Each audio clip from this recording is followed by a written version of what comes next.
Welcome to this tutorial on Kubernetes Pod Preemption.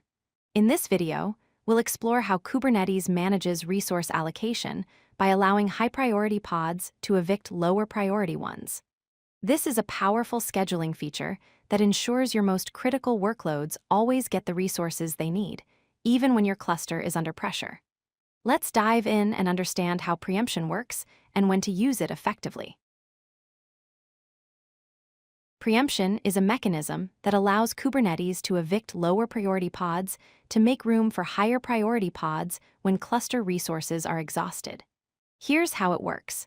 When the scheduler cannot find a node with enough resources to run a high priority pod, it triggers preemption. Lower priority pods are then evicted to free up the necessary resources. This ensures that critical workloads get scheduled even under resource pressure, maintaining the availability of your most important applications. To use preemption, you need to create a PriorityClass resource. PriorityClass is a cluster-wide object that defines priority values for pods. Let's look at an example. The API version is scheduling.k8s.io/v1, and the kind is PriorityClass. You give it a name in the metadata section, such as high priority. The value field contains an integer that represents the priority level, in this case, 1 million. Higher values mean higher priority.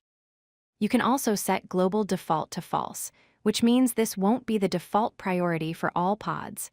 The description field helps document when to use this priority class.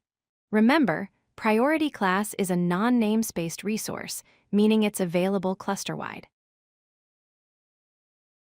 Once you've created a priority class, you can assign it to your pods. In your pod specification, simply add the priority class name field under the specs section. For example, if you have a pod named Critical App, you would set priority class name to high priority. This tells Kubernetes that this pod should use the priority value defined in that priority class.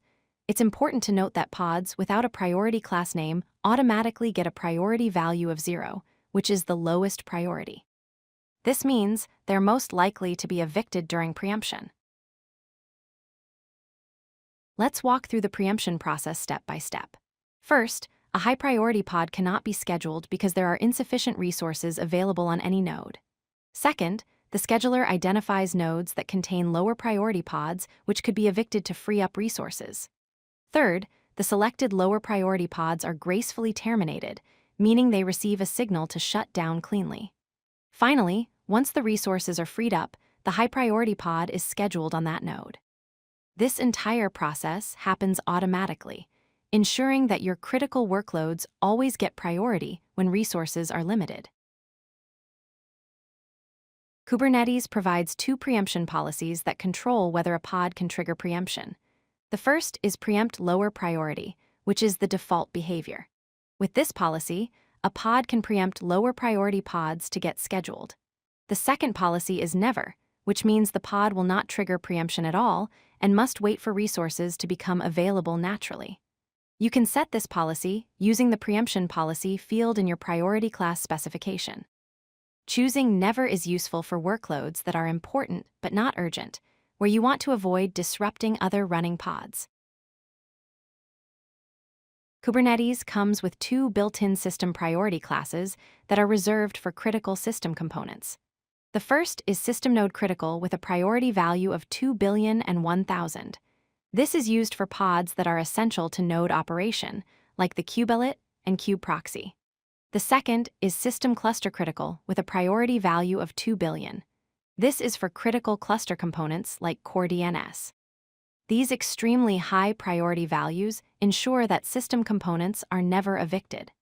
It's important to avoid using these priority classes for your own workloads, as they're specifically reserved for system-critical pods that keep the cluster functioning.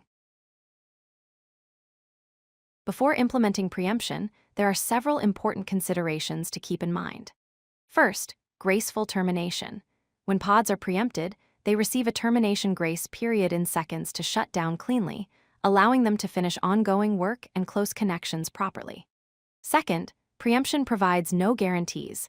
Evicting lower priority pods doesn't guarantee that the high priority pod will be immediately scheduled, as other factors like node affinity might still prevent scheduling.